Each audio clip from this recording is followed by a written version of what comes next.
Olá, como é que vai? Tudo bem? Mais uma vez aqui, quem fala é o professor Piscator, e aqui um amigo novo que eu fiz durante um torneio.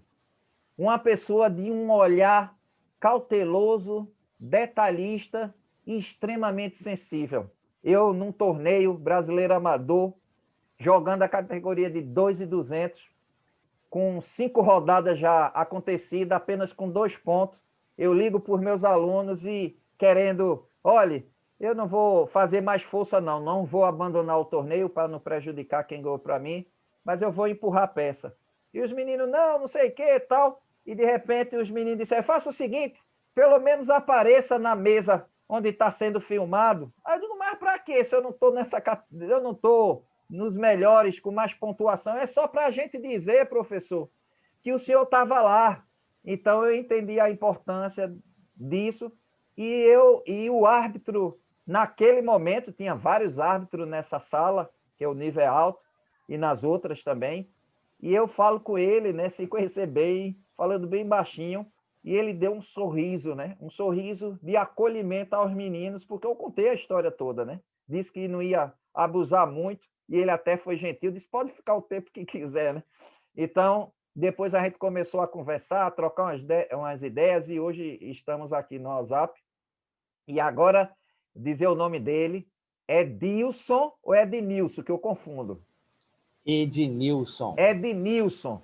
Isso. Então, Ednilson é uma pessoa extremamente assim, discreta, bom papo, visionário, conhece muito sobre tecnologia, professor de xadrez e vou lhe dizer, muito criativo nas ideias de fazer projetos de xadrez. Ele, por exemplo, já fez a façanha, que é raríssima, de adquirir uma sala gratuitamente, enquanto não era ocupada, num shopping, e teve uma turminha de xadrez com movimento e tudo.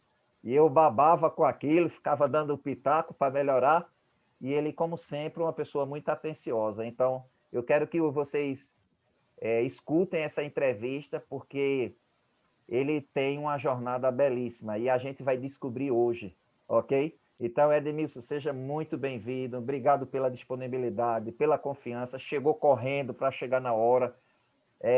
E dizer o seguinte, a partir de agora você está sendo eternizado e esse público que está lhe assistindo, ele quer sentir toda a emoção da sua trajetória, porque enquanto lá fora tem tanta notícia ruim, a gente ainda pode dar o prazer que nossa história realmente é uma jornada bela e com lutas e desafios. Então, está com você Verdade. a palavra e já deixo algumas perguntas para depois que você se apresentar, você continuar como você aprendeu, quem lhe ensinou, houve coisa interessante, o primeiro clube, e também dizer que ele é árbitro. Então, isso a gente vai passar gradativamente. Então, com vocês, a palavra agora é de Nilson.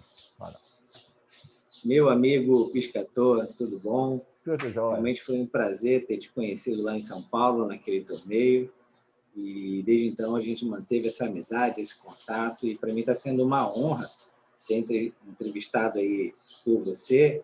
Já entrevistou aí grandes personalidades do xadrez. Eu sou apenas um apaixonado Mas você que merece, você merece. busca levar o xadrez para um outro patamar, né? Embora seja uma visão muito ousada, mas é o que eu sonhei para o xadrez desde que eu comecei a me envolver com essa atividade. E depois eu vou contando melhor a minha história. Mas para mim está sendo um prazer e uma honra estar aqui com você hoje. E como é que foi aí esse seu início? Você viu primeiro o xadrez, depois se interessou para alguém ensinar, um primo, um colega, foi na escola, como foi esse início aí? Vamos lá. Meu pai era militar da Marinha e ele me levou, quando eu tinha 12 anos de idade, me levou para visitar o navio que ele servia na Marinha, né? E nesse navio eu vi algumas pessoas jogando xadrez, alguns Olha, oficiais jogando xadrez lá na sala de jogos. E aí aquilo me chamou muita atenção ao deixa eu ponto só de, fazer uma interrupção. Que idade você tinha sim, nessa época? 12. 12. Desculpa, mas continue. Ah, E aí eu fiquei tão interessado que quando eu cheguei em casa, eu fiz as peças de papel, bem simples mesmo, Que assim, né, legal! assim de papel em pé, anotava o nome da peça e eu fiz ali o tabuleiro e as peças em casa. Meu Que pai vendo legal! Conseguiu aquele reproduzir tudo de isso. memória, rapaz. Aí quando meu pai viu esse interesse, o que ele fez? Ele foi e comprou um jogo de peças lindo, maravilhoso que eu tenho até hoje, esse jogo de peças guardado. E ele aprendeu a jogar e me ensinou. E aí, desde então, eu me apaixonei pelo xadrez, mas foi uma paixão que teve idas e vindas, e eu vou explicar melhor no decorrer da Certo. entrevista. Foi assim que eu conheci o Interessante xadrez. a sua história nessa parte de construção do seu próprio material. É muito igual à de Regina Ribeiro também, ela teve isso. É, E no final do ano, o pai dela deu de presente o tabuleiro de xadrez, no período de Natal. E o seu interessante. pai, parabéns. Ele ainda é vivo? Não, não, não. Infelizmente, Mas não. já vi, aonde ele estiver, que escute isso, que parabéns pela sensibilidade, porque isso cria toda uma energia diferente na história Sim. dele. E aí, conte aí, como é que foi essa evolução? Onde é que você conseguiu jogar com outras pessoas? Como é que foi a primeira experiência de clube? Quando descobriu? Como é que foi? Então, aí, logo após eu ter aprendido, né, a mover as peças, eu dei sorte de, na época, estar morando num bairro que tinha muitas pessoas que jogavam xadrez na rua, Ah, né? isso Então, facilita. eu me aproximei e comecei a jogar com eles. E eu ficava todo orgulhoso que eu levava aquele jogo de peças lindo e maravilhoso, de madeira, né? Todo mundo com aquelas pecinhas de plástico e eu com aquele jogo de madeira lindo, muito bonito. E só que eu só apanhava, só perdia. Mas pelo menos apanhava num jogo bonito, né? Isso, exatamente, exatamente. E aí era engraçado porque realmente eu parei assim, falei, gente, que coisa, eu estou só apanhando, gostei tanto do xadrez, e eu comecei a ficar desanimado, né? Porque eu só levava pancada, só levava pancada, só levava pancada. Enfim, depois desse período, mesmo assim eu prossegui, mas por causa das pancadas, eu acho que a paixão meio que arrefeceu, né? Não ficou mais né, aquele ânimo tanto. Eu jogava esporadicamente na rua e esporadicamente na escola. Tinha alguns amigos que jogavam na escola. E aí eu comecei, mais tarde, com 16 anos, a trabalhar na área de informática. E na área de Deixa eu só fazer informática, uma outra interrupção para pegar outro sim, momento especial. Tenta se lembrar, Ednilson, quando você perdia, porque 12 anos está na fase da rebeldia e autoafirmação. Então, rebeldia de maneira natural, né? Não é a rebeldia muito voraz. Mas você consegue tentar entender hoje, com sua visão de adulto, porque o jovem, quando ele se sente rejeitado ou que aquilo não encaixa com ele, através da análise superficial só pelo resultado, o que é que você acha que fez você continuar querendo jogar? Porque agora é o momento que você vai para a informática e deve ter o momento de renascer essa vontade. Então, o que é que deve ter acontecido para você não literalmente sacramentar e dizer nunca mais? Porque em outros jogos acontece isso. O que é que você acha que aconteceu? olha, eu realmente nunca tinha pensado nisso.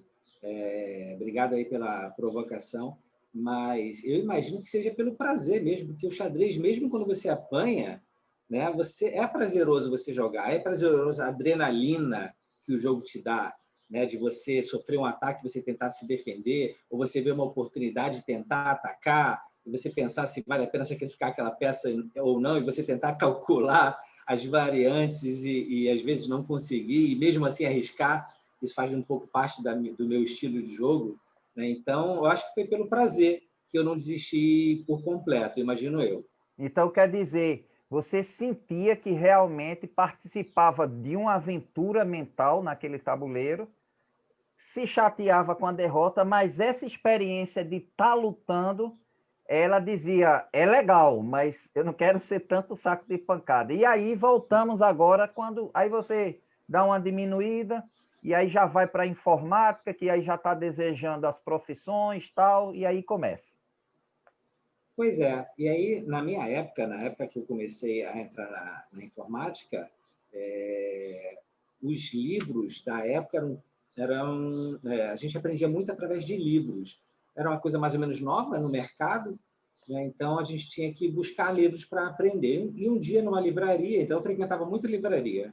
E um dia numa livraria eu vi o famoso livro Xadrez Básico, Ah, já que sei, todo eu vou mundo dizer o leu. nome da livraria. Livraria é de Ouro. Exatamente. E é do Né? Rio, né? É do Rio. Sim, é. Foi numa livraria no centro da cidade, porque eu já estava trabalhando ali no centro Que da cidade. legal. E aí, quando eu vi aquele livro, né, achei interessante, gostei, né, das coisas que ele anunciava que ele ia ensinar, e eu resolvi adquirir aquele livro. Então, ali foi um grande divisor de águas de sair daquele mero empurrador de peça para ser alguém que entendia pelo menos o mínimo do mínimo do mínimo Quando você. de Eu vou fazer uma estratégia. pergunta que eu fiz isso inconscientemente na hora de comprar o xadrez básico. Eu vou Tá? fazer para ver se você também sentiu isso. Na hora que você viu o xadrez básico e aquele volume de 600 páginas, para mim, eu nunca tinha lido um livro de 600 páginas. Mas quando eu disse eu quero melhorar, eu digo, aqui deve ter conteúdo que vai fazer melhorar, porque 600 páginas é muita coisa, né? Você É teve essa muita coisa. sensação? Olha, pior que não, porque quando eu fiquei tão maravilhado de achar um livro de xadrez, rapaz, se não me falha a memória, foi o primeiro livro de xadrez que eu tive contato. Então, Poxa, eu tu fiquei tão acertasse de maravilhado, primeira, hein? eu fiquei tão maravilhado de encontrar um livro de xadrez que eu nem vi o tamanho dele, eu só quis saber de comprar e começar a devorar aquele livro. Então, foi o que eu fiz, eu comprei e comecei a estudar xadrez E a básico, e partir aí daí, quando você estuda e começa os torneios, como é que foi agora o resultado? não, para eu começar torneio demorou muito ainda. Eu Sim, só mas jogava ali pegar o na pessoal rua. da rua, como é que foi? Aí já viu, né?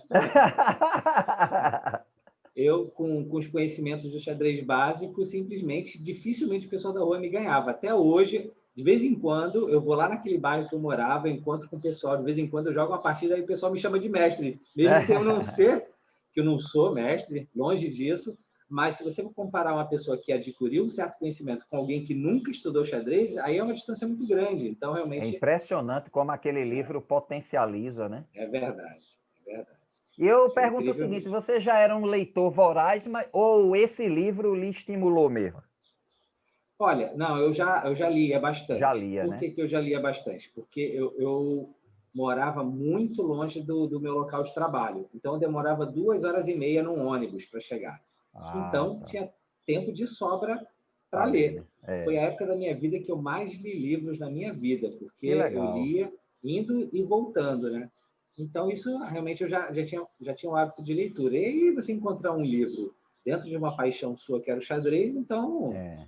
foi bem tranquilo E de como é que foi devorar o aí livro. essa passagem agora para começar os primeiros torneios? Que aí você falou, eu estou na informática, aí o que é que começa a acontecer Pois aí? Que eu então, senti que tinha algo mais aí, além do então, livro que comprou. sim. Aí foi exatamente isso que aconteceu, né? Eu li o livro, e aí deixa eu contar uma coisa interessante com Conte, relação ao conte. livro. Que sempre que alguém me chama para alguma palestra, principalmente para jovens, eu gosto de contar essa história, tá? Porque faz todo sentido, né? Então, nós, quando somos jovens, a gente tem a tendência de não dar muito ouvidos para a voz da experiência dos mais velhos, É das pessoas que verdade. têm a experiência e tal. Então, aconteceu uma coisa comigo muito interessante dentro desse livro, tá? Porque quando eu estava lendo o livro, por exemplo, lembre-se que quando eu comecei a ler o livro, eu era um mero empurrador de peça, não tinha o Certo. mínimo noção de estratégia de nada. Então, o D'Agostini começou a ensinar como que era desenvolver as peças, por exemplo. Então, é interessante que ele dizia no livro que as torres elas são melhor desenvolvidas em colunas abertas, né? Hoje, para nós, isso faz todo sentido, mas para mim, na época, não fez sentido nenhum. Eu não sabia nem o que era uma coluna aberta. Entende? Mas aí, olha só que interessante. Eu, mesmo sendo novo, quando eu me deparei com essa situação, eu olhei para a capa do livro e estava escrito lá, né? Mestre D'Agostini, né? E ele ainda era médico, né? Aí É. eu falei, rapaz, ele é mestre de xadrez. Eu não sou nada no xadrez. Se ele está falando que a torre tem que ser desenvolvida em coluna aberta, eu não sei o que é, mas eu vou fazer isso. Eu vou descobrir como. Então, naturalmente, jogando, aí eu descobri, ele explica depois o que é uma coluna aberta, o que é uma coluna semi-aberta, e aí eu vi realmente na prática, jogando, que as torres sendo desenvolvidas numa coluna aberta, elas tinham muito mais poder de ataque, de poder de invasão. Perfeito.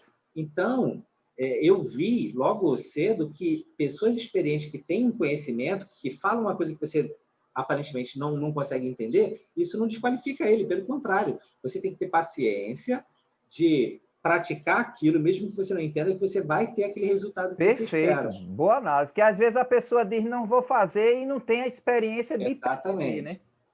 Ô, Edmilson, poxa, eu só quero chamar Pode me Edmilson. chamar de Ed. Ed. Todo Ed, mundo me chama pronto. de Ed. Uma coisa que eu percebo naquele dia que a gente se encontrou, que você é um árbitro muito gentil. Gentil, mas não dizer bobo, nem... Não, é gentil, firme quando precisa, mas nas firmezas você não é rude. Você é um lord inglês assim. Então, lógico que isso tem a ver também com a sua formação, o seu jeito, você é uma pessoa atenciosa, mas quando é que você consegue agora olhar a arbitragem como uma contribuição que você pode, interessante, ajudar? Então, vamos lá. Então, vou ter que voltar um pouquinho a minha história. Tá? Pode voltar, sem problema.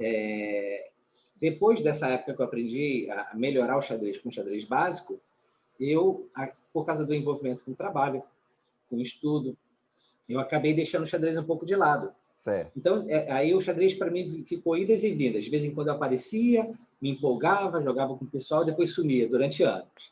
Ficou assim durante um bom tempo. Era o xadrez de final de semana, né? Quando podia. Mais ou menos. Nem final de semana não era muito esporádico mesmo. Muito esporádico. E olha que na época não tinha internet para a gente jogar online. Né? Então, até que um certo momento, se não me engano, foi em 2011, eu tenho como ver, porque tem essa partida salva até hoje, em 2011 eu me associei a um clube que eu não consigo nem lembrar o nome, eu posso até perguntar para o Marcelo Eihorn, que é um árbitro aqui do Rio de Janeiro, com certeza ele tem esse registro, eu me associei a um clube só para participar de um torneio, pela primeira vez na vida. Tá? Você lembra onde era o local? O local, se não me falha a memória, foi no Clube Alex, no Rio de Janeiro, mas eu posso depois verificar, porque eu tenho essa partida, uma das partidas salvas até hoje. Eu posso até te contar sobre essa partida. O Alex deve ter uns 50 anos já, não? Por aí. É um clube, mas um é dos a clubes mesma mais sede tradicionais. desde o início? Não, eles começaram num local alugado, e aí o clube cresceu tanto que eles acabaram comprando a atual sede, que é uma sala lá no centro da cidade, e eles estão nessa sala até hoje. Entendi, É um dos clubes mais mas antigos aqui do Rio de Janeiro. Que bom. Então, e aí eu fiz uma participação no torneio, né, meio assim, nunca tinha participado de um torneio. Primeiro torneio, né? Classe C, aqui no Rio de Janeiro, não sei se você sabe, tem aquela divisão classe A, classe B e classe C. Tá. Né? Para estimular a jogar dentro do nível. Isso, exatamente. Então, eu joguei o classe C e foi muito interessante porque eu joguei uma partida onde eu sacrifiquei uma peça. O rapaz tinha como escapar daquele sacrifício, mas ele ficou tão desesperado com aquele sacrifício, né, que ele levou o rei para o lado errado e acabou levando o checkmate. E foi legal que até um mestre FIDE, na época, pegou a partida para analisar, aí ele viu que não era uma coisa forçada, mas eu fiquei tão orgulhoso daquele meu sacrifício que eu fiquei bem animado. Mas essa animação não foi suficiente para me manter dentro do ambiente de competição e eu sumi de novo. Desapareci até 2015, tá? 2015... Era gênio, gênio. Desaparecia, aparecia. Né? Tipo isso. Aí, em 2015, eu acabei no clube onde eu praticava o squash, que é um esporte bem interessante, tinha xadrez. E aí eu me aproximei do pessoal lá. O clube é o Alfa Barra, no Rio de Janeiro. Esse clube existe até hoje. É um clube mesmo. Antes, na época, era também de xadrez, mas ele era um clube de um condomínio aqui do Rio de Janeiro. E aí foi ali que novamente eu fiz a transferência, me filiei, e aí sim eu comecei a praticar mais e participar de aulas, e participar de torneios, e começar a um desenvolvimento um pouquinho maior. Até então, nada a ver com a arbitragem, tá bom? Até que logo essa no fase ano aí seguinte... você está com que ano? Quantos anos? Não, já foi em 2015. 2015, é recente a paixão. Recente, super recente, faz 5 anos, 6 anos atrás. Bom, para tu ver o quanto tempo que eu fiquei afastado do xadrez. E aí, logo em seguida que eu me associei a esse clube, o Fluminense, sim, o Fluminense aqui do Rio de Janeiro, né, o tradicional clube de futebol, absorveu esse clube de xadrez chamado Alfabarra, Que e aí eu me interessante. transformei num atleta de xadrez do Fluminense. Que legal, rapaz. Que É, coisa interessante, rapaz. exatamente. Assim, teve uma época no Rio de Janeiro que todos os clubes, os grandes clubes, tinham o seu time de xadrez. Infelizmente, hoje no Rio de Janeiro, somente Fluminense e Vasco possuem time de xadrez. Olha, pessoal, para Infelizmente. quem não conhece a história do surgimento do xadrez no Rio, o primeiro clube de xadrez registrado, assim, que tem registro, foi, se eu não me engano, o clube de xadrez onde tinha Oswaldo Cruz, tinha Machado de Assis. Machado de Assis foi segundo secretário, então o Rio, pelo menos os registros que existem oficiais, foi o primeiro clube fundado de xadrez. Eu acredito que isso também deve ter sido um dos motivos, junto com Mequinho e outros clubes e tal. Mas até o Ricardo Teixeira, que fez entrevista com a gente, se vocês quiserem, é a maior explicação histórica que eu já vi, 1 hora e 44 minutos. E é história mesmo, pura. E ele dizendo que teve uma época que o centro do xadrez brasileiro era no Rio, e depois São Paulo, com crescimento e desenvolvimento de indústria e tudo, aí São Paulo virou a antiga União Soviética, era todo mundo lá forte jogando e É tudo, verdade. mas o Rio de Janeiro ele tem um respeito histórico por essas sementes plantadas do primeiro clube, viu? Então continue aí. Mesmo se eu falar besteira, que você é do Rio, você me corrija. Nada, que isso, né? Nem sou tão conhecedor assim dessa história do xadrez do Rio de Janeiro. Aí, enfim, quando o nosso clube se transformou em Fluminense, eu comecei a frequentar toda semana. Então, toda semana, aí sim, eu nunca mais desapareci. Tô lá assim, tô no xadrez desde então. E aí eu comecei a frequentar regularmente. E o grande amigo meu, Carlos Carvalho, irmão do Renato Carvalho era o coordenador técnico do Fluminense nessa época, ele acabou me perguntando se eu queria assumir a organização dos torneios internos do Olha só que Fluminense. coisa. Né? E foi muito interessante, porque aí o Carlos Carvalho, que é um árbitro FIDE, né? É um AF aqui do Rio de Janeiro, ele já tinha começado a me ensinar a utilizar o Swiss Manager, que é o software que a gente usa de emparceramento. E aí eu aceitei, né? Achei legal a confiança que eles depositaram em mim. Eu aceitei fazer a organização, a partir de então, desses torneios. E aí, rapaz, eu não sei por que, né, a coisa ganhou um corpo tal que os nossos torneios internos, que em média tinha de 8 a 10 pessoas, bombavam. Já não tinha mais espaço na nossa sala para mais ninguém. A gente, toda vez que lançava um torneio interno, era lotação total da sala. Não tinha... as vagas acabavam muito O que é que você rapidamente. acha que deve ter sido? Eu não sei se... Realmente não Na minha sei. opinião, é o seguinte: além de premiação ou grau de importância do torneio, a forma gentil de tratar os atletas é o que eu digo, é a mesma coisa de restaurante, a comida tudo igual, mas um trata diferente, olhe que pesa Ó, muito, viu? então vamos lá, vamos ver as características que eu tinha no meu torneio que não tinha desde então. Então, desde o início, eu comecei a fazer um folder de qualidade, tá? Um Olha, folder de qualidade, tá? Um banner de divulgação também de muita qualidade, né? Graficamente bem desenhado, de muita qualidade. Né? A premiação não tinha premiação em dinheiro, mas a gente fazia um troféu muito bonito. Era um troféu simples, era um troféu de acrílico com adesivo na frente, mas ele era tão bem elaborado, tão bonito, que o pessoal tinha desejo de ter aquele troféu.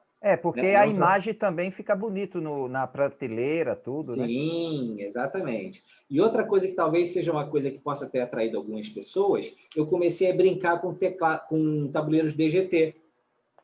E aí, nos Ah, nossos legal. torneios, eu transmitia...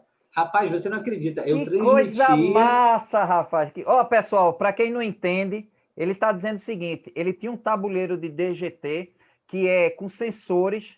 Então, por exemplo, ele na mesa 1, que é onde geralmente está os que têm mais ponto acumulado. Então, eles jogam lá e é transmitido, pode ser transmitido para uma televisão que está ao lado, como também transmitido pela internet. Você já estava fazendo internet nessa hora assim? Já estava Poxa, nessa que época, massa, que ainda massa. não com câmera. Nessa É. época, eu não fazia ainda com câmera, eu só fazia com o tabuleiro DGT. E na época não tinha só um. Eu corria atrás de pessoas que eu conhecia que tinha DGT, pegava emprestado, então eu conseguia botar pelo menos uns 4 tabuleiros Que no nosso massa. torneio interno. Então isso realmente chamava atenção, porque olha só, um torneio interno pequenininho, pequenininho assim, de 20 e poucas pessoas, era transmitido no Chess 24. Pô, que massa, Olha pô, que que massa. legal. Então, o pessoal ficava muito animado, porque eles adoravam de ver as partidas no Chess 24 dos top jogadores, daqui a pouco eles viam o nome deles lá no Chess 24. Eles ficavam assim, É uma forma de reconhecer e tudo, né? E, exato. inclusive, vou lhe dizer uma para mostrar como é importante isso. Eu nunca joguei num tabuleiro DGT e quando foi em 2019, no Norte e Nordeste Amador, eu ganhei todas. Quando chegou na última, eu fui jogar no DGT e eu me senti tão responsável de saber que todo mundo estava olhando, não desmerecendo o cara que me ganhou, hein, pessoal? Para um errar, o outro tem que estar preparado para acertar. Então, ele ganhou com mérito. Mas eu me senti com tanta responsabilidade que eu confundi ideias. Eu não podia ter. Por exemplo, tem situação que você ou joga esse ou joga esse na abertura. Se jogar os dois, está perdido. Então, eu comecei a ficar preocupado de ter que jogar melhor e tudo. Eu literalmente fui triturado com todo o mérito do adversário, literalmente por pensar assim, rapaz, está no. E estava pela primeira vez no Chess 24. E quando um aluno me encontra, eu fico morrendo de vergonha. Mas é engraçado isso, porque você, com certeza, o primeiro dia devia ser um pouco sem jeito para o pessoal, né? Aquela coisa. Mas eu acho que depois que se familiariza, até dá orgulho de ver que jogou bem, analise, saber que outras pessoas do outro país estão vendo. Olha, isso é um. Que ano isso foi? Aí isso aí já estava por volta de 2016 para Eu acho que 2017, deve por ter aí. sido, não sei, posso estar fazendo uma injustiça aqui, mas pelo menos no Rio deve ter sido pioneiro, né? Rapaz, não, de clube com certeza. De clube, né? De Nenhum outro clube. clube tinha feito uma transmissão assim de um torneio interno no Chess 24, com certeza, né? Então isso realmente chamava atenção. E aí, por conta desse conjunto de coisas que eu fazia com o maior prazer, tentando elevar o nível, né, das nossas competições, o xadrez, a nível de federação, estava passando por um momento muito difícil aqui no Rio de Janeiro, né? Então, aí foi necessário formar uma chapa meio que às pressas para fazer como se diz, uma... esqueci agora o nome que se dá Um quando a gente... planejamento? Não é planejamento, não, é uma gestão tampão que eles chamam, né? Precisou-se fazer isso porque o presidente, então, naquela época, que eu não vou citar nomes agora, mas ele estava saindo da federação, então nós formamos uma chapa, nós assumimos a federação, tá? E aí me convidaram. Olha só, eu fiquei super surpreso, falei, gente, que Quer isso? dizer, tudo acontecendo natural, né? Exatamente, me convidaram para ser diretor técnico da Federação de Xadrez do Rio de Janeiro. Eu fiquei super apreensivo, porque eu nunca tinha nem sequer imaginado, não sabia nem o que fazia um diretor técnico. Eu perguntei, eu fui humilde, falei, rapaz, você está me convidando, mas eu não sei nem o que é um diretor técnico. Vou ser sincero com você, o que faz um diretor técnico? A gente tem que ser humilde, né? Não, uma coisa eu posso responder. Se você não soubesse o que era, com certeza alguém dizer, não importa, tem que ser um cara organizado como você. Pronto. É. E aí o presidente Manzi, aqui da federação, assumiu, e aí pronto, cara, juntou as coisas que eu fazia, mais a competência do Manzi, tá? Como gestor, né? Ele tem uma formação muito específica, muito especial, porque ele, além de ser formado na área jurídica, ele também é formado na área de TI, então ele conseguiu Eita, regularizar então vocês todas... era Batman e Robin, né? A dupla dinâmica aí na Não, tecnologia. não, não, não fomos somente nós dois, não. Nós éramos Ah, uma equipe certo, certo. maior, tá bom? Com várias competências, mas assim, o trabalho em equipe realmente fez muita diferença. Deu um Então, resultado, né? a gente tirou a FECHESG de uma visão que as pessoas tinham de total desrespeito pela federação, até porque a federação não conseguia, até então, né, não conseguia começar um torneio no horário, era uma série de problemas graves, né? Problemas na arrecadação, não sabia quem pagou, quem não pagou, era uma confusão. Faltava gestão, né? Gestão. Exatamente. Então, quando nós assumimos, a primeira coisa que... Aí foi uma sugestão minha, tá? Eu implementei a cobrança, né, de inscrição pelo Simpla. Não sei se você conhece essa plataforma chamada Simpla. Conheço. Pois bem, porque até então as pessoas faziam inscrição em dinheiro para as competições, fazendo depósito e mandando comprovante, cara. Você fazer um controle disso é muito complicado. Né? Imagina vários depósitos com o mesmo valor, as pessoas não mandavam comprovante, era uma confusão. E aí, com a implementação do Simpla, isso, nossa, facilitou a vida de uma forma fantástica. Assim, foi muito bom você dizer isso, porque com certeza tem aqui presidentes de federações que, às vezes, não por mal, né, porque não domina mesmo essa parte da administração pública. Não esqueça que é a administração pública, porque é o dinheiro dos outros. E tudo bem que é instituições privadas, né, mas é pública, tem grupos, né, tem eleição. Então, é bom ouvir essas dicas aí de quem passou e como facilita. Me diga só algumas coisinhas a mais assim de facilidades que você poderia dizer para aquela pessoa que está pensando ou num clube ou numa federação, assim, algumas coisas para ele ter ideia da agilidade. Porque eu conheço, mas é bom você falando. Então, o Simpla, você pode definir, por exemplo, tá? Além de ter toda a parte visual, quando você cadastra o seu evento no Simpla, você pode colocar um banner, você pode colocar imagem, você pode botar vídeo. Então, praticamente o Simpla já é um site do teu evento. Se você não tiver um site seu, o site do teu evento já está totalmente ali no Simpla. O Simpla permite, por exemplo, que você defina aqueles lotes, primeiro lote, segundo lote, terceiro lote, com valores... valores se pagar e datas. Antes, tem um desconto de tanto, não sei o quê. Exato. Que legal. Né? Então, e o Simpla permite a pessoa pagar com cartão de crédito, pagar com cartão de débito e com boleto. Né? Então, isso quer dizer, deixa também... opções demais, né? Exatamente. A pessoa pode pagar no cartão, ela pode parcelar no cartão. Olha só, parcelar no cartão. Então, facilita assim demais. O endereço é simpla.com, é? Simpla.com.br. Simpla com Y, SY. Ok, e aí volta aí para a história, se caso você... Sim. E aí, só para finalizar, assim, o Simpla gera todo um relatório de quem pagou, quem não pagou, quem gerou o boleto, quem pagou o boleto, quem não pagou o boleto. Que legal. Então, você tem um controle total de quem realmente pagou, sem você se preocupar, tá bom? E aí, enfim, e a questão aí de você pegar um brasileiro amador que é enorme, é gigante o evento. Vamos lá, a gente vai chegar lá. Foi nesse momento, então, que eu comecei a organizar os torneios da federação, que eu vi a necessidade de contratar bons árbitros. Nessa época ainda não era árbitro. Eu falei, rapaz, para eu contratar um bom árbitro, eu quero saber o que pensa um árbitro. Aí foi uma decisão assim meio, acho que eu diria doida na minha cabeça. Não, tá certo. Eu fiz um curso de arbitragem. Divulgue algo que você mesmo não consome. Então, você está muito ético com você mesmo. Exatamente. Eu pensei assim, se eu vou contratar árbitros, eu preciso saber o que o árbitro precisa saber. Então, eu acabei fazendo um curso de arbitragem com essa intenção, de ser um organizador melhor, de eu contratar melhor os árbitros. Que postura, Só que aí, hein? Que por eu fazer parte da federação, não tem jeito, né? Aí, como eu já tinha acabado de fazer o curso de arbitragem, eu naturalmente comecei a arbitrar. Então, foi uma coisa assim que meio que... puxou, né? Foi uma coisa natural. E aí, só que é uma coisa que eu acabei gostando. Eu não posso dizer que sou um árbitro apaixonado. Meu perfil é mais de organizador, não é de árbitro.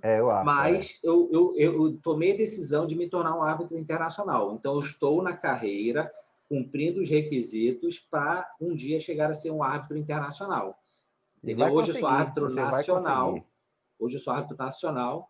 E aí foi assim por conta disso. E aí eu acabei, sem querer, entendendo o seguinte: caramba, se eu quero ser um bom organizador, eu tenho que estar dentro dos melhores eventos, dos maiores eventos. Então, nada melhor do que você ser um árbitro para você estar dentro desses eventos. Então, foi aí que eu conheci o Mauro Amaral, de São Paulo, né? E aí que faz ele um me bom convidou, trabalho, viu, pessoal, de evento. ele me convidou para ser árbitro desse amador onde nós nos conhecemos. Então, foi assim que a gente acabou se conhecendo.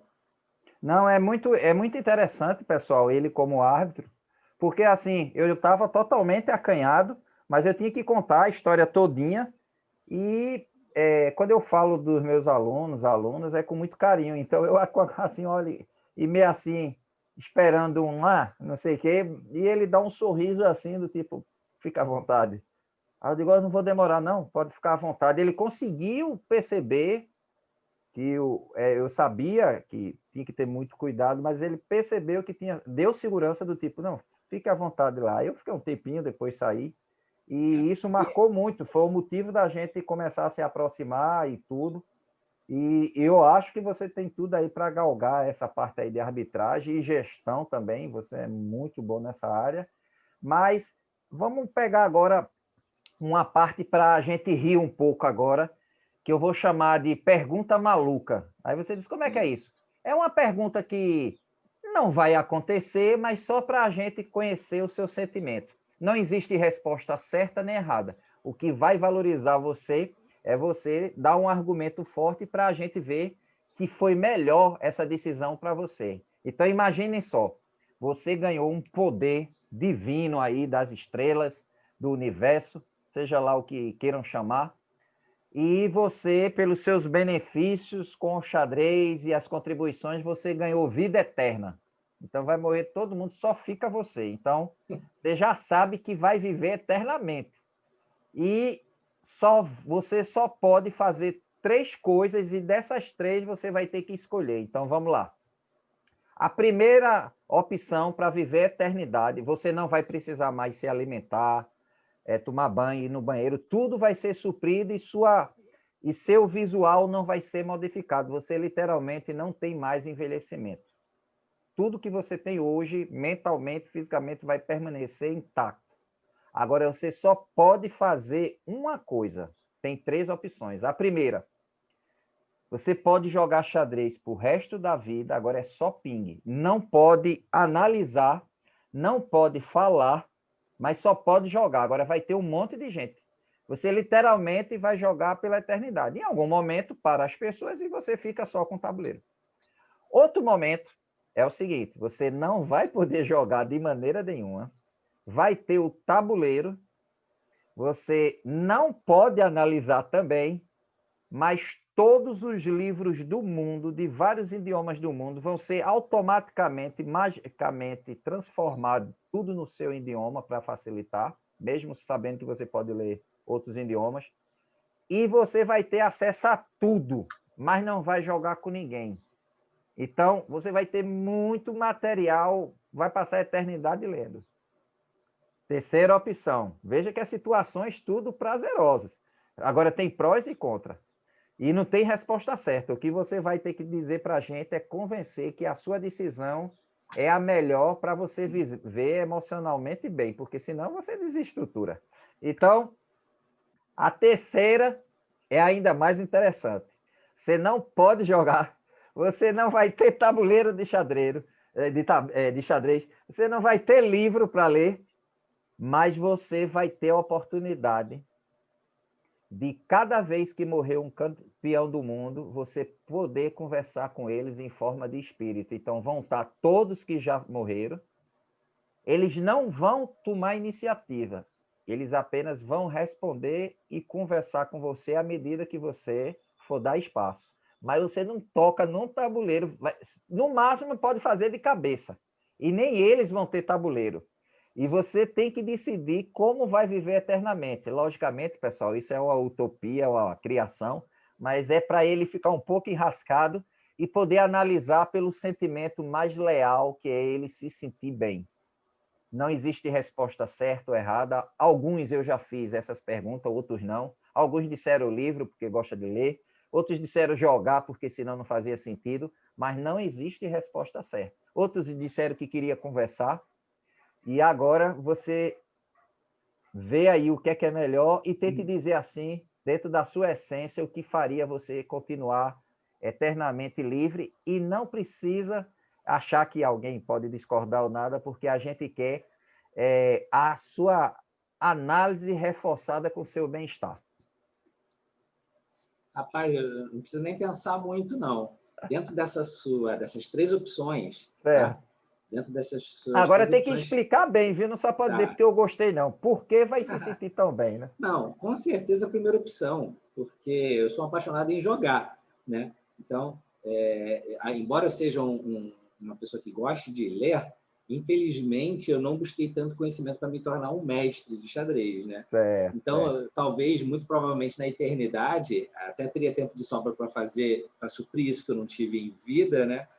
Mas eu acho que se eu tivesse só uma dessas opções aí, hipotéticas que você está passando, com certeza a primeira opção seria a minha, de Quer jogar. dizer, e você ia descreva aí como vai ser essa sensação assim na eternidade. Aí dê agora os benefícios do seu bem-estar para a gente sentir.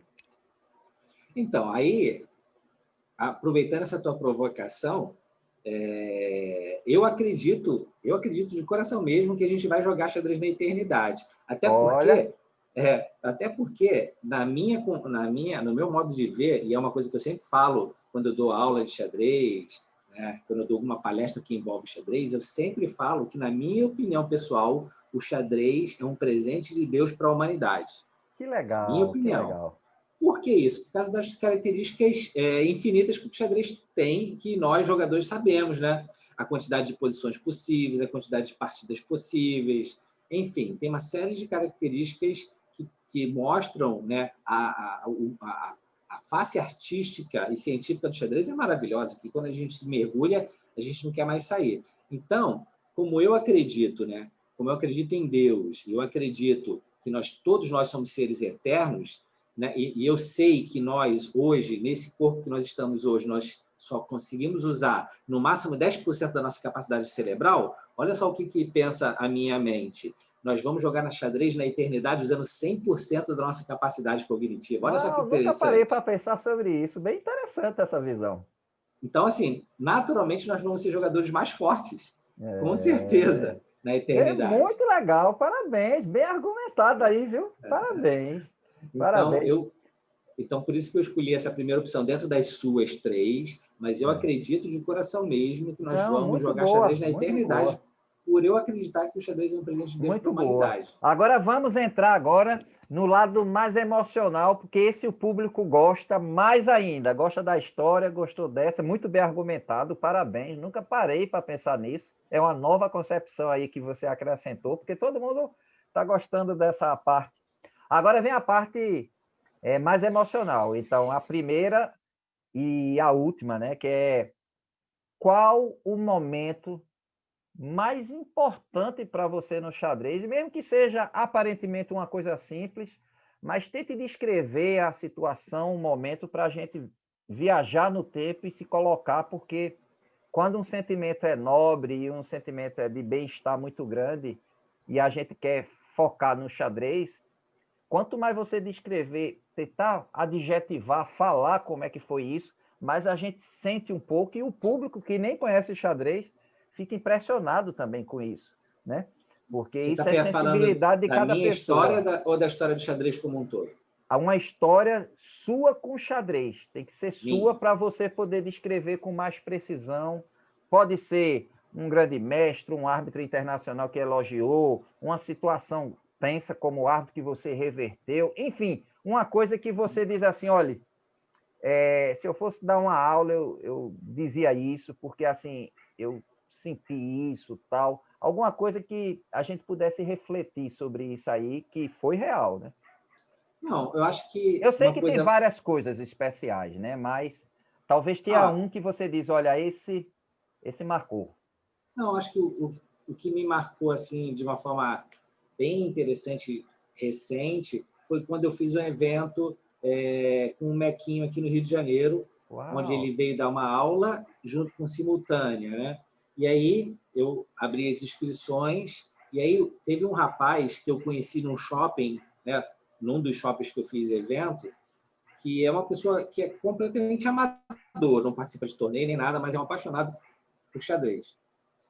Rapaz, você tem que ver, até hoje ele me agradece assim, de uma forma tão enfática, o fato dele ter jogado uma simultânea com o Mequinho, sabe que isso nos faz realmente até repensar a forma que a gente trata as lendas do nosso esporte, né? Porque o Mequinho não tem jeito, né? O Mequinho, nenhum outro grande mestre chegou tão longe quanto ele. Ele tem suas dificuldades que todos nós conhecemos, mas ele precisa ser reverenciado, né? Por toda a trajetória que ele fez, pela contribuição que ele fez para o xadrez nacional. E, infelizmente, às vezes, no mundo, né, dentro dos grupos, a gente vê um pouco de falta de respeito ao grande Mequinho, né? E quando a gente vê uma pessoa que não é do universo do xadrez reverenciando tanto ele, né, por ter participado de uma partida simultânea, eu acho que isso serve de lição para nós jogadores, que nós deveríamos, nós que fazemos parte de um esporte que precisa tanto de apoio, nós mesmos prejudicamos o nosso esporte quando nós não reverenciamos os grandes nomes do nosso esporte, né? Bem Então, lembrado, bem isso lembrado. Quer me dizer, marcou foi uma bastante. coisa, deve ter sido uma coisa muito forte, né? Porque até hoje ele lhe agradece, né? Exatamente. Toda vez que ele fala comigo, é igual um certo professor aí que me agradece até hoje por ter aparecido numa câmera lá. É Mas ali igualzinho. foi um ultimato que eu levei, entendeu? Eu ultimato. Mas que experiência fantástica. Que bom, e eu não sabia. Que legal, rapaz. Eu fico imaginando assim o impacto que você teve disso, né? Você Porque, vê como as ações para o iniciante têm um valor totalmente diferente exatamente. para quem é competidor. E às vezes, sem querer, né? De maneira, às vezes, meio Ah, solta, desligada, a e pessoa pode ele cometer um era fã. equívoco muito grande de afundar Isso, um amor, né?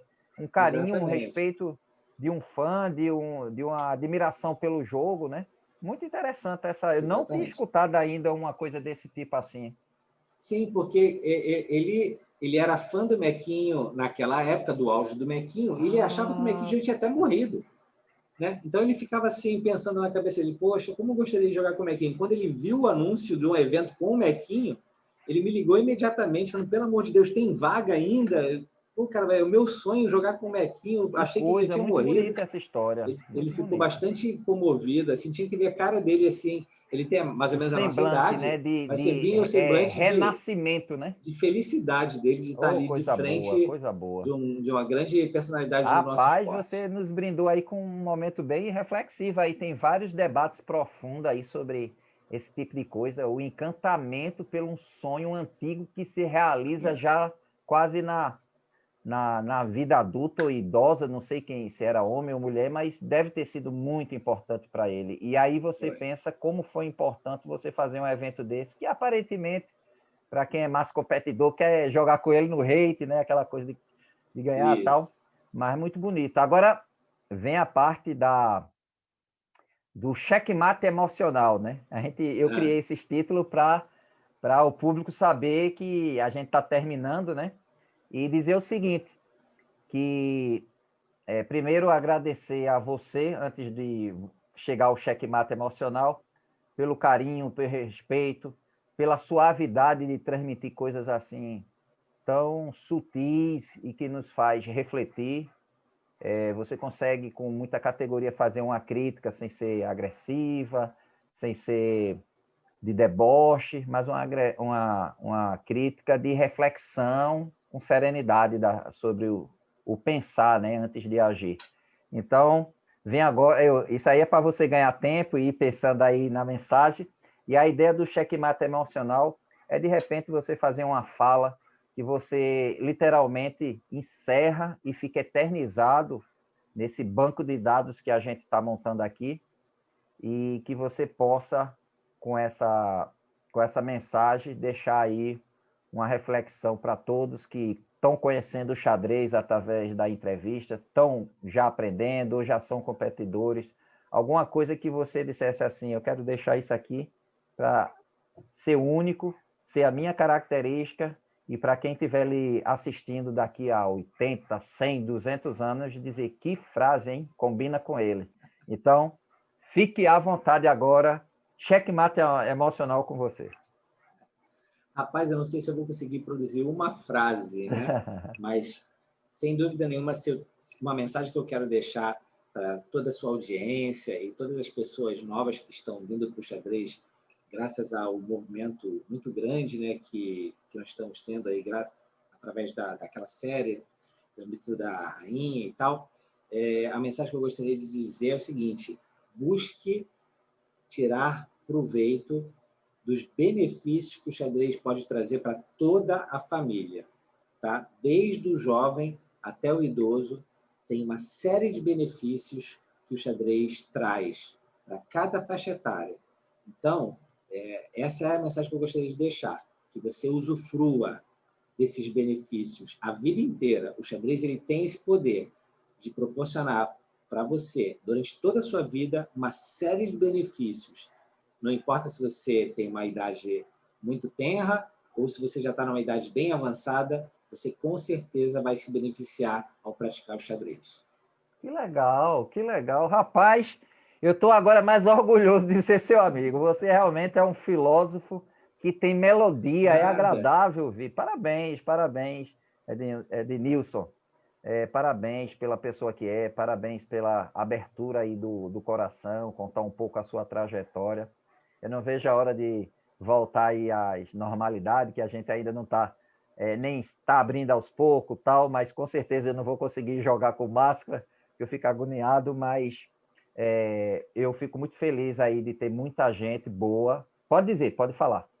Eu queria aproveitar essa oportunidade de estar aqui diante da tua audiência e de falar de alguns projetos meus. Eu posso falar? Ah, pode falar, fale.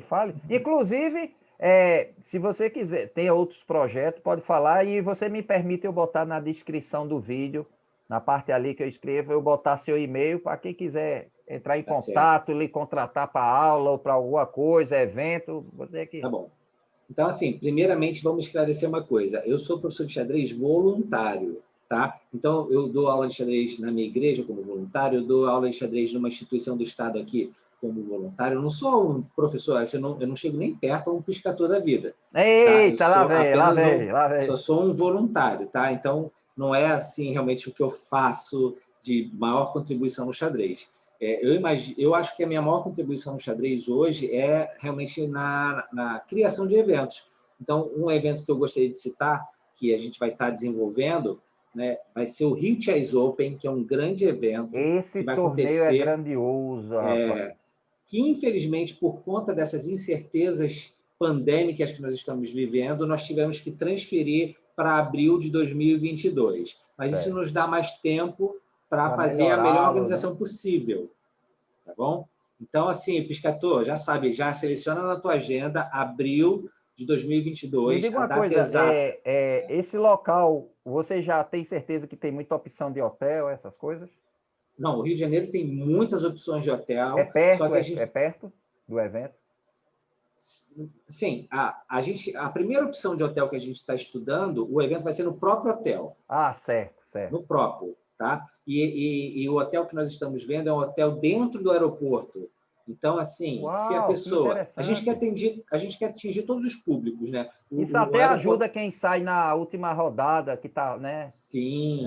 Assim, o aeroporto Santos Dumont, que é um dos aeroportos aqui do Rio de Janeiro, ele fica bem no centro da cidade. Então, quem tem, por acaso, enfim, tem medo de sair no Rio de Janeiro, ele não precisa, porque ali tem aeroporto, shopping e hotel, tudo no mesmo complexo, tá? Mas dali você chega em 15 minutos em Copacabana, você pode na zona sul do Rio de Janeiro, que é lindíssima. Então, assim, quem vai querer vir para praticar o turismo vai poder se beneficiar bastante disso. Que legal, Então, que legal. abril de 2022, anota na agenda, deixa reservado aí. Rio Chess Open, tá? Nós vamos estar realizando esse grande evento. Para dar mais ou menos o tempo da pessoa, abril de 2022. Isso. E Piscator, aí a gente já procura em que site aí de vocês? Já tem site, riochessopen.com. Ah, peraí. Rio Chess Open. .com, certo. Ok? Eu posso deixar o endereço também, né? No vídeo, na descrição. Né? Pode. Pronto. Ok, mais algum aviso? Sim, eu estou planejando para a época de carnaval, que eu, infelizmente, acho que esse vídeo vai acontecer, né, depois do carnaval, mas, enfim, o Rio Chess Legends, porque eu coloquei na cabeça que eu ia reunir as lendas dos xadrez cariocas para competir entre si. Então, vai Eita, que ser um legal. torneio bem interessante. Vai ser só a Vai velha ser guarda. Só... transmitido, pelo menos mande bote aí uma filmagem assim da situação geral, Sim, se não conseguir sim, não, botar não. das Pretendo partidas. sim transmitir e com certeza a gente vai estar fazendo isso. E acabou que eu não, acabei não contando, Piscator. Hoje eu me considero um profissional de DGT. Então, se você tiver um evento que você precisa que alguém opere os DGTs por você, eu me coloco à disposição para estar fazendo esse trabalho. Que Tá legal, bom? A muito gente pode bom, muito conversar a bom. respeito. E só para finalizar essa questão aí, esse momento merchan, tá? Eu lancei um site chamado edrosas.com.br. edrosas.com.br. Esse site é onde eu vou divulgar o meu canal de xadrez, onde eu vou ensinar xadrez gratuitamente na internet. Que Tá? legal, que Eu legal. coloquei na cabeça, Piscator, que eu vou popularizar o xadrez. Como que eu vou fazer isso? Eu vou atrair o público novo, tá? Aquele público que nunca pensou em jogar xadrez, tá? E como que eu vou fazer isso? Daquela forma que você acabou me provocando e eu falei, que é atraindo as pessoas pelos benefícios do xadrez. Então, eu vou estar entrevistando não pessoas famosas como você, mas pessoas que se beneficiaram muito do xadrez por ter colocado o xadrez na vida deles, entende? Então, vai ser bem interessante. Então, eu vou estar entrevistando mãe de jogadores cegos, eu Que vou estar legal, entrevistando que mãe legal. de jogadores autistas que tiveram as suas vidas Que transformadas pelo legal. xadrez. Então, vai ser bem interessante. E aí, tudo você vai poder Parabéns. ver no meu site edrosas.com.br, tá Que bom? legal. Peraí, deixa eu anotar aqui. Como é? Ed Rosas. edrosas.com.br. Rapaz, que coisa O site interessante, já rapaz. está no ar. Ok. Pois é Bom, isso, pessoal. Mais uma vez, Ednilson, muito obrigado. É uma melodia, é muito agradável lhe escutar. E você, é engraçado, o seu jeito, você tem uma técnica de contar a história que é extremamente agradável. Eu acho, você tem filho? tem casal. Eu fico imaginando eles implorando para contar a história para dormir. Eles ou já são grandes? Um já tem 21 e a outra tem Ah, não dá não, 16. aí não dá não. Já Mas eu passou essa acredito fase. que uma chamada de atenção nesse tom assim de sabedoria deve ser muito agradável, né?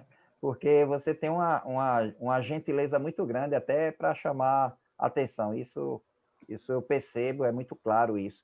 Parabéns, Elenilson, pela sua trajetória aí. Torcer aí para que dê tudo certo. E para vocês que estão na audiência, muito obrigado, pessoal, pelo carinho, pelas dúvidas. Eu não estou respondendo todas, mas eu estou transformando em vídeo as dúvidas. Algumas eu estou respondendo em áudio, porque o volume é grande. E agora eu vou terminar essa live dizendo uma frase o seguinte.